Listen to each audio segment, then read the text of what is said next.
Hola, ¿qué tal? ¿Cómo están? Soy Ray Flores, delegado de Nuevo León para la Olimpiada Mexicana de Matemáticas, y esta es la cápsula matemática número 17.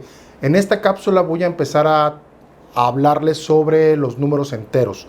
Ya en la cápsula, creo que número 9, hablé sobre qué son los números, y lo que hicimos fue pues darles más o menos una explicación de cómo se construyen los números a partir de conjuntos. He estado insistiendo mucho que el pensamiento en términos de conjuntos es lo que define mucho del pensamiento matemático, lo que te va a ayudar mucho a desarrollar el pensamiento matemático. Y bueno, en esta serie que ahorita voy a empezar a hablar ahora sobre el conjunto de los números enteros, que fue uno de los conjuntos que comentamos por ahí. Particularmente voy a platicar sobre divisibilidad y darles algunas ideas que me parecen muy importantes en el tema de divisibilidad. Si no has visto las cápsulas anteriores, recomiendo que las veas, aunque creo que de cualquier forma la misma cápsula puede servirte, porque muchas de las cosas que estoy viendo ahorita pues son más o menos intuitivas todavía, ¿no? Pero sí recomiendo, si te interesa mucho desarrollar el pensamiento matemático, que te vayas y veas las cápsulas matemáticas anteriores. Y bueno, espero que les sirvan. Está enfocada justamente para ir ayudándoles a desarrollar el pensamiento formal y abstracto matemático. Bueno, para no hacer más largo este video, pues, ¿qué les parece si empezamos una vez?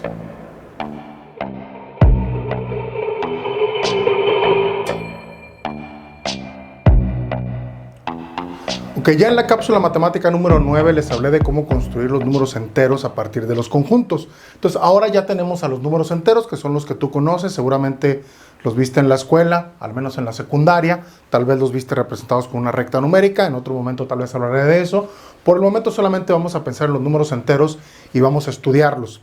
La disciplina que trata sobre las propiedades de los números enteros se llama teoría de números. Si tú buscas por ahí teoría de números en Google o hasta en Wikipedia, o buscas libros de teoría de números, van a tratar justamente sobre las propiedades que tiene este conjunto de números que está aquí arriba, ¿no? Que son los números, digamos, que usamos o que construimos en la cápsula número 9. Quisiera decir que son los que no tienen decimales, pero es que los decimales son una cosa que viene después. Sí, los números enteros son más fundamentales que los decimales, pero si los quieres entender así también está bien. Yo, por ejemplo, no he hablado de decimales aquí realmente. Ahora bien, ya en esa cápsula había comentado que realmente las operaciones importantes en los números enteros son la suma y la multiplicación. Yo les decía, la resta no es más que sumar negativos, o sea, sigue siendo sumar, y la multiplicación o el producto, que es un nombre un poco más correcto, bueno, es más común que se use en matemáticas el nombre de producto, es la multiplicación, para aquellos que se confundan, y el producto es simplemente, y la división es la multiplicación por los inversos. Por ejemplo, dividir entre 3 es lo mismo que multiplicar por 1/3. Entonces, para números enteros vamos a enfocarnos en esas dos, ¿no? En sumas y productos. Ahora, vamos a empezar a analizar propiedades de los números enteros, pues viendo qué podemos decir sobre esas operaciones, ¿no? Y la primera definición importante que vas a encontrar en cualquier libro de teoría de números, y creo que es la más sencilla, se puede tratar hasta con niños, es este concepto que está aquí, que es la divisibilidad. Si yo tengo dos números, le voy a llamar a uno D y a otro N en los números enteros.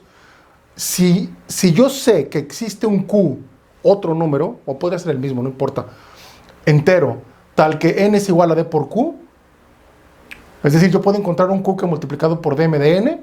Si eso pasa, entonces decimos que D divide a N. En palabras decimos D divide a N, y simbólicamente ponemos una D, una raya vertical, como la que está aquí, y una N. Eso quiere decir que D es divisor de N. Esto se dice de muchas maneras. Puedes decir que D es factor de N, puedes decir que N es múltiplo de D, pero voy a hablar de múltiplos en otro momento, o que N es divisible entre D, etc. Hay diferentes maneras de decirlo en palabras, pero simbólicamente es eso, y es exactamente esta misma cosa, ¿no? Existe un Q que multiplicado por D me da N. Esa es la idea de divisibilidad, o de que un número sea divisible entre otro. Ahora, eso me va a llevar, una vez que ya tengo el concepto de divisibilidad, eso me va a llevar a un conjunto que es muy importante que trates de pensar como conjunto. Yo les he dicho desde la primera cápsula matemática, el pensamiento matemático tiene mucho que ver con pensar en términos de conjuntos. Entonces, cuanto antes empieces a practicar esta manera de pensar en conjuntos, va a ser mejor. Y esto de la divisibilidad me genera un tipo de conjunto interesante que se aplica específicamente dentro de los enteros, ¿no? Del conjunto de los enteros, que es el conjunto de divisores. Yo lo voy a denotar como dn al conjunto de divisores de n. Hay diferentes notaciones para eso. A veces he visto por ahí que usan corchetes. No hay como un único acuerdo de cuál es la manera correcta, pero bueno, yo uso esto porque pues, me parece fácil, ¿no? Divisores de n, ya, es como intuitivo. Entonces, los divisores de n, ¿qué son los divisores de n? Pues son los números d, que tales que d dividen a n, es decir, todos los divisores del número, ¿no? Obviamente esto, pues con un ejemplo queda, me parece también mucho más claro, pero recuerden que yo siempre voy a usar notación matemática porque mi razón de ser de estas cápsulas es acostumbrarlos a usar simbología matemática y lenguaje matemático. Entonces, por ejemplo, los divisores, bueno, aquí hay una cosa importante que quiero comentar, que me permite, de hecho, también esta notación. Yo puedo pensar le puedo poner un más aquí para referirme a los divisores positivos, ¿sí? Por ejemplo, aquí le pongo un más también. Estos son los enteros positivos, los divisores positivos, y entonces puedo hablar de los divisores positivos o todos, ¿no? Porque los negativos también podrían ser divisores. Pero vamos ahorita para simplificar a hablar de los divisores positivos. Entonces yo tengo aquí como ejemplo los divisores del 12, los divisores positivos del 12, y pues es más o menos fácil ver qué números puedo dividir en... ¿Qué números puedo encontrar a alguien que multiplicado por él me dé 12? Sí, de hecho aquí tengo las operaciones, ¿no? Por ejemplo, el 1, pues lo multiplico por 12 y me da 12, entonces el 1 es divisor. Y al mismo tiempo el 12 lo multiplico por 1 y me da 12. Entonces el 12 también es divisor. Igual el 2, el 6, el 3 y el 4. Entonces es más o menos fácil convencerte de que los divisores de un número, del 12, perdón, son 1, 2, 3, 4, 6 y 12. Y algo importante que uno se da cuenta cuando empieza a trabajar con cálculo de divisores, que es una cosa que deberías hacer, deberías, o sea, como ejercicio, conocer los divisores de los números, más o menos. En Olimpiadas de Matemáticas, por ejemplo, es fundamental saber obtener los divisores de un número, particularmente números pequeños, pero bueno, también a veces grandes. Pero algo importante de los divisores es que vienen en parejas. Y de hecho aquí nos damos cuenta, ¿no? O sea, esto que está aquí, esta misma definición, lo que me está diciendo es que, bueno, que si D es divisor de n, pues Q también va a ser divisor de n, porque existe el otro número que es el D, que multiplicado por Q me da n. Entonces los divisores siempre vienen en parejas. Y esa va a ser una propiedad importante. Y si los pones ordenados, de hecho, las parejas pues van a ser el primero y el último, el segundo con el penúltimo y así, ¿no? Van como cerrándose, ¿no? Bueno, generalmente vienen como parejas, hay algunas excepciones. Por aquí tengo una excepción, que es el 16, por ejemplo, que es, si pones los divisores 16, es 1, 2, 4, 8 y 16. Y pues puedes emparejarlos también, ¿sí? Es 1, 16, 2 por 8. Y el 4, lo que pasa es que el 4 es su propia pareja, porque 4 por 4 es 16. De hecho, los números en los que sucede esto son exactamente los números que son cuadrados, ¿verdad? Porque en este caso puedo poner que 4 por 4 es 16. O que 16 es 4 al cuadrado, ¿no? Entonces, pero bueno, vamos, esta idea, esta representación, vamos, de los divisores como un conjunto y como un conjunto ordenado, y que vienen en parejas, es bien útil esa idea en un montón de problemas de teoría de números. Ahora, estamos ya en posición de definir lo que serían los números primos, los famosos números primos. Yo siempre tengo aquí complicaciones y discusiones con muchos alumnos y profesores porque les definen los números primos de diferentes formas, y ciertamente hay diferentes formas de definirlos, pero para mí la manera más intuitiva dentro del estudio de los números sería definir a los números primos simplemente como, voy a llamarle aquí esta P con 2 rayitas, algo similar a lo que se usa acá con los enteros o con racionales y reales. Esto va a ser para mí los números primos.